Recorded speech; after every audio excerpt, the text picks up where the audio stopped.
Salutare, dragi prieteni! După atacul criminal al Rusiei asupra Kievului de ieri noapte, tot mai multe reacții internaționale au apărut. A apărut și o dispută între Medvedev, alcoolicul Medvedev, și autoritățile americane. Medvedev, bineînțeles, amenință cu războiul nuclear, fără să se gândească că Rusia ar fi ștearsă de pe fața pământului la propriu, cu toți proștii de acolo care susțin acest regim criminal. Da, asta este tactica javrei. Când este la pământ, javra care te atacă, când și-o ia peste bot și este jos, scheaună. Nu știu dacă știți. Scheaună urât, face urât. Ei, așa și Rusia acum. Și sunt tare curios dacă data de 8 august va însemna un punct de cotitură în acest război ruso-ucrainean, pentru că Donald Trump a promis marea cu seara de foarte multe ori și cam ăsta ar fi ultimul moment în care lumea liberă l-ar mai crede, pentru că lumea din Rusia nu contează. Lumea din China contează pentru că ei vor să vadă dacă Statele Unite ale Americii au o poziție fermă și pot gestiona acest conflict, iar dacă nu vor avea o poziție fermă și nu vor putea gestiona acest conflict și Donald Trump baună la lună precum lupul singuratic, atunci China, la un moment dat, nu aveți niciun dubiu că chinezii vor ataca Taiwanul. Și lucrul ăsta ar fi începutul sfârșitului pentru Statele Unite ale Americii ca putere mondială. Bineînțeles că Statele Unite ale Americii nu dispare de pe hartă, dar dacă China a reușit să pună bocancul și să aducă comunismul în Taiwan, acest lucru ar fi un început al sfârșitului pentru Statele Unite ale Americii ca lider mondial. Și americanii știu acest lucru, nu sunt proști. De aia sunt curios ce tarife vor impune asupra țărilor care cumpără petrol, pentru că asta mi se pare o mișcare destul de inteligentă, dincolo de faptul că ar putea să militeze mai mult și pentru scăderea prețului petrolului. Ei, toate aceste lucruri le vom vedea, mai sunt 7 zile, astăzi suntem în 1 august, până în 8 august, fix 7 zile, vineri pe vremea asta, vinerea viitoare, vom ști dacă Trump se ține de promisiune sau umblă cu cioara vopsită, pentru că știm sigur, sunt absolut sigur și convins că rușii nu vor încheia și nu vor începe nicio negociere cu Ucraina până atunci. De ce nu se va întâmpla acest lucru, adică negocieri și pace în Ucraina? Pentru că rușii au ajuns, așa cum bine știm, la porțile ceasoviar, chiar au ridicat steagul în două părți ale ceasoviarului, chit că ei deja rușii afirmă că au cucerit ceasoviarul, că au ocupat ceasoviarul. Acest lucru nu este confirmat, așa cum veți vedea, nici de către Institutul pentru Studiul Războiului, nici de către Deep State. Ieri a apărut această informație, știre pe care am zis să o verificăm și o vom verifica astăzi pentru a vedea acest lucru. Știm că Bahmutul, când au ajuns la porțile Bahmutului, le-au trebuit câteva luni bune ca să ocupe Bahmutul. Cam așa ceva și cu ceasoviarul, cred eu că se va întâmpla în oglindă. Subiectele principale ale analizei noastre de astăzi sunt: numărul morților în atacul rusesc asupra Kievului a crescut la 28, inclusiv 3 copii, și sunt peste 130 de răniți, așa cum veți vedea. Trump avertizează Rusia cu privire la sancțiuni. Kremlinul are termen până pe 8 august, așa cum vă spuneam. Același Trump declară, este dezgustător ceea ce fac rușii, spune că atacul mortal rusesc asupra Kievului este foarte trist și amenință cu sancțiuni. Sancțiuni asupra statelor care vor cumpăra petrol din Rusia. Chiar sunt curios să văd acest lucru. La final vă prezint hărțile Deep State și ale Institutului pentru Studiul Războiului, să vedem dacă rușii au ocupat întreg ceasoviarul așa cum susțin. Deocamdată tot ceea ce fac rușii în acest moment este să atace obiective civile din Ucraina. Ieri noapte, în noaptea de miercuri spre joi, rușii au atacat masiv Kievul. Și vedem aici rezultatul acestei barbarii, acestei crime de război. Numărul morților în atacul de la Kiev din noaptea de 30 spre 31 iulie a crescut la 28, inclusiv 3 copii. Alte 159 de persoane au fost rănite, inclusiv 16 copii. Deci nu 130, am spus peste 130, erau la un moment dat 130 de răniți. Iată că, de fapt, ne îndreptăm spre o cifră destul de mare de 200 de oameni care au fost afectați, fie morți, fie răniți, în barbaria care s-a întâmplat în noaptea de 30 spre 31 iulie. Ministrul Afacerilor Interne, purtător de cuvânt al Serviciului de Urgență de Stat, spune, cât și șeful regiunii Kievului, Timur Tachenko, spun: în timpul nopții și dimineții, salvatorii au extras de sub dărâmăturile unei clădiri rezidențiale din cartierul Shakhtiorski 10 cadavre, inclusiv un copil de 2 ani. La orele 8 dimineața, purtător de cuvânt al Serviciului de Urgență, Alexander Horunjny, sper că am pronunțat corect, a raportat că o altă persoană decedată a fost găsită sub dărâmăturile casei. 27 de persoane au murit deja. Tocmai au raportat că salvatorii au scos o altă persoană de sub dărâmăturile în districtul Shakhtiorski, a declarat Horunozynski. La orele 8:34, Timur Tachenko a raportat că numărul victimelor crescuse deja la 28, adică a morților, și vă prezint niște poze de la fața locului pentru a vedea amploarea barbariei făcută de Rusia, pentru a nu avea niciun dubiu. Și să sperăm că, iată, Donald Trump avertizează Rusia cu privire la sancțiuni. Kremlinul are termen până pe data de 8 august. Donald Trump l-a amenințat pe Vladimir Putin cu sancțiuni dacă nu se ajunge la un acord pentru încetarea războiului până pe 8 august. În timpul unei conferințe de presă în biroul Oval, comentând consecințele atacului masiv al Rusiei asupra Kievului noaptea de 30 spre 31 iulie, Trump a criticat aspru acțiunile Kremlinului. Ceea ce face Rusia este dezgustător, a spus Trump. Trump a menționat de asemenea că nu este încă sigur că sancțiunile sunt capabile să-l țină sub control pe Putin, dar Statele Unite intenționează în continuare să le aplice. Vom impune sancțiuni, nu știu dacă îi pasă lui Putin de sancțiuni și rușilor, nu știe dacă le pasă de sancțiuni. Ei știu despre sancțiuni, eu știu mai multe despre sancțiuni și tarife decât oricine altcineva. Eu nu știu dacă va avea vreun efect, dar o vom face, a subliniat președintele SUA. Trecem la ziua 1255 a războiului din Ucraina.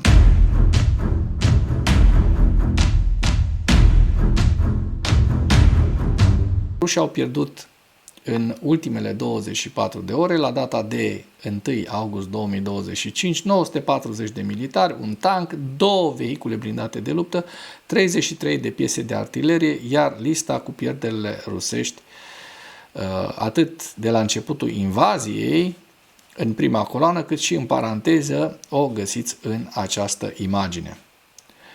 Este dezgustător, spune Trump, despre atacul mortal rusesc asupra Kievului, spunând că este foarte trist și amenințând din nou cu sancțiuni.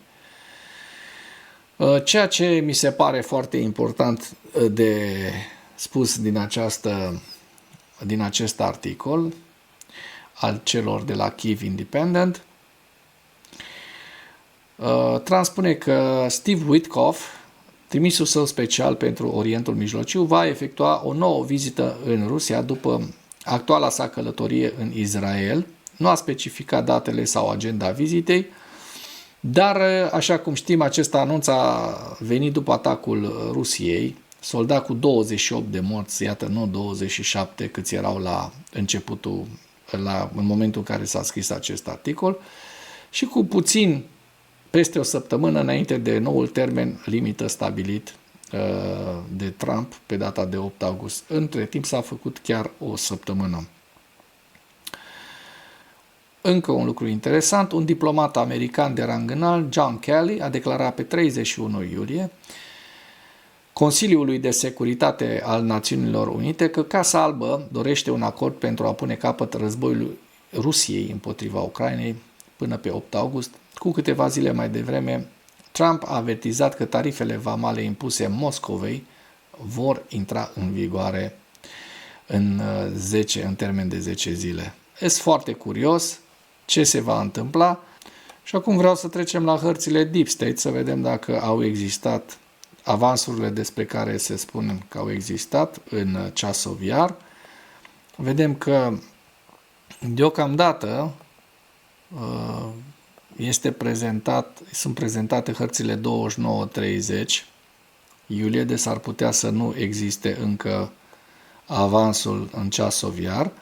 Vedem totuși că în Herson și în cealaltă zonă de sud, în Zaporojie, în Herson a fost un front stabil, dar vedem că rușii au avansat la nord de Kamianske. Vorbim despre o suprafață de aproximativ 5 km, 4-5 km pătrați din estimările noastre și vedem că rușii au reușit să pătrundă și în Plavni, deci o localitate la nord-vestul Kamianske. Mergem mai departe pentru a vedea dacă rușii au reușit să mai avanseze și în alte direcții. Da, și vedem că în zona Niprului, o zonă destul de mică, undeva la un sfert de kilometru pătrat, la sud de Voskresenka. Deci un avans minor în această zonă. Mergem mai departe. În zona Pokrovskului, așa cum se poate observa, n-au existat modificări ale fronturilor în ultimele zile. Și ne îndreptăm în zona ceasul iar. Aici este ceasul iar, așa cum se poate observa. Să vedem dacă au existat, da, încă nu sunt cuprinse pe harta, decât, da, așa cum se vede, ceasul iarul în acest moment este jumătate ocupat de către ruși, exact așa cum știam, și jumătate ocupat de către ucraineni. Încă nu apare avansul rusesc în ceasul iar și nici în zona de nord a ceasul iarului, da? Dar apare un avans rusesc destul de mare, așa cum se poate vedea în această zonă, undeva la 3-4 km pătrați, la sud de ceasul iar. Bun, dar din păcate, din ce vedem în această imagine, rușii au reușit să mai ocupe încă vreo 4 km, 3, 4, 5 până în 5 km pătrați la nord de Ceasov Iar, la Verkno-Kamianske, sper că am pronunțat corect.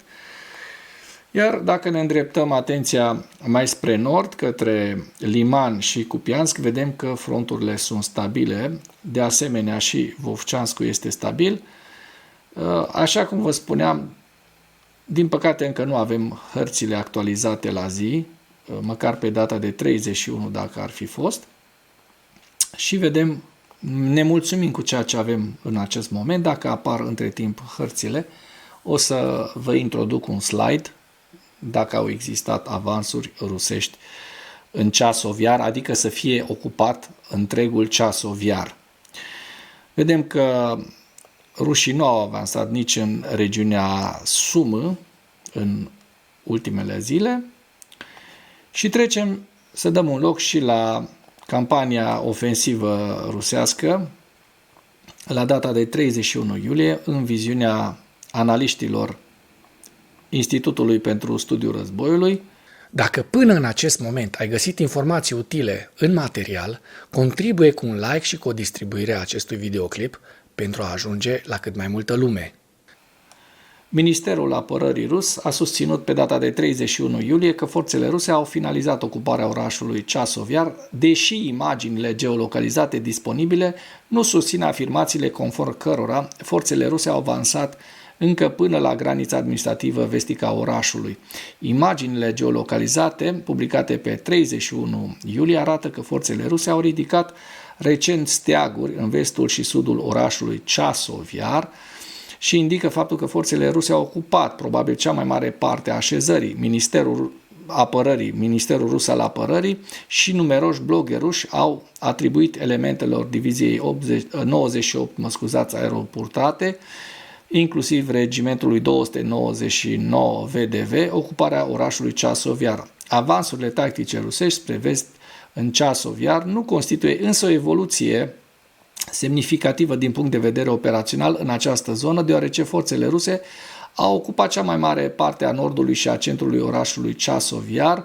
De la sfârșitul lunii ianuarie 2025 au început să avanseze în sud-vestul orașului Chasov Yar, la mijlocul lunii iunie 2025, iar forțele ruse se află în raza de acțiune a artileriei tulburătoare de pe principala rută logistică a Ucrainei, prin centura fortărețelor de la sfârșitul lunii ianuarie 2025 și au deținut poziții de-a lungul autostrăzii T504 Bahmut-Constantinivka timp de câteva luni și nu au amenințat încă în mod semnificativ pozițiile ucrainene din Constantinivka. Institutul pentru Studiul Războiului nu a observat încă imagini geolocalizate, ceea ce vă spuneam și eu, care să arate forțele ruse operând în periferia vestică a orașului Chasov Yar, iar forțele ruse vor trebui să împingă forțele ucrainene din pozițiile din aceste periferii pentru a finaliza ocuparea orașului. Vedem aici și harta Institutului pentru Chasov Yar. Forțele ruse, ne amintesc analiștii Institutului, au avut nevoie de 26 de luni pentru a avansa 11 km de la granița vestică a orașului Bahmut, pe care forțele ruse l-au cucerit în mai 2023, până în vestul orașului Chasov Yar. Deci ni se reamintește acest aspect. Forțele ruse vor finaliza probabil ocuparea orașului Hashiv în următoarele zile, ceea ce va deschide mai multe căi posibile pentru forțele ruse de a ataca centura de fortărețe a Ucrainei, o serie de orașe fortificate care formează coloana vertebrală a pozițiilor defensive ale Ucrainei în regiunea Donetsk. Rusia a lansat un răspuns cinetic și cognitiv simultan la eforturile președintelui american Donald Trump de a pune capăt războiului rusesc în Ucraina. Au folosit amenințările cu arme nucleare și înainte de acest lucru, înainte ca Medvedev să facă această amenințare, au folosit, așa cum știm, un atac masiv cu 309 drone de tip Shahed și câteva zeci de rachete. Vedem în această imagine și o statistică a atacurilor rusești cu rachete și drone asupra Ucrainei ca mărime. Amenințările nucleare ale Kremlinului și eforturile retorice de a întârzia negocierile de pace fac parte dintr-o campanie cognitivă mai amplă, rusească, menită să submineze eforturile conduse de SUA de a pune capăt războiului Rusiei în Ucraina. Știm foarte bine acest lucru. O știre interesantă, Republica Populară Chineză este un factor decisiv care facilitează atacuri devastatoare la distanță lungă, adică cu rază lungă de acțiune, ale Rusiei împotriva Ucrainei. Un blogger rus a susținut pe data de 30 iulie că forțele ruse au lansat până la 200 de drone Geran 2, dronele de fapt făcute după modelul Shahed 136 și drone kamikaze Harpia. Se pare că este o altă variantă de dronă Shahed pe care Rusia o produce în principal în cooperare cu componente produse în Republica Populară Chineză. Sancțiuni europene și americane par să degradeze veniturile Rusiei provenite de la importatorii de petrol rusesc din țări terțe. Bloomberg a relatat pe data de 28 iulie că rafinăriile indiene își diversifică importurile de țiței și cumpără din ce în ce mai mult din Azerbaijan, Nigeria, Emiratele Unite Emiratele Arabe Unite, după ce Europa a intensificat sancțiunile asupra exporturilor de petrol rusesc. Bloomberg a relatat pe 29 iulie că rafinăria de petrol Nayarna Energy, susținută de către Rusia cu petrol din vestul Indiei, se luptă să primească importuri de țiței și să exporte combustibil procesați din cauza sancțiunilor europene. Bloomberg a relatat de asemenea că compania petrolieră de stat rusă Rosneft deține 49,13% din Nayara Energy și că rafinăria de petrol finanțează războiul Rusiei din Ucraina. Bloomberg a relatat că rafinăria funcționează în prezent 70 până la 80% din capacitatea sa de 400.000 de barili pe zi. Rusia continuă să apeleze la mica sa coaliție de parteneri internaționali pentru a conferi legitimitate ocupației și anexării ilegale a Ucrainei. Forțele ucrainene continuă să inoveze soluții tehnice pentru a contracara adaptările la atacurile rusești. Iar președintele Zelenski a semnat ieri, 31 iulie, o lege menită să protejeze independența birourilor naționale a agențiilor naționale anticorupție, Biroul Național Anticorupție NABU și Parchetul Special Anticorupție SAP. Rada Supremă ucraineană a adoptat proiectul de lege mai devreme pe 31 iulie, iar Zelenski a reiterat că Ucraina este o democrație care ascultă vocea poporului.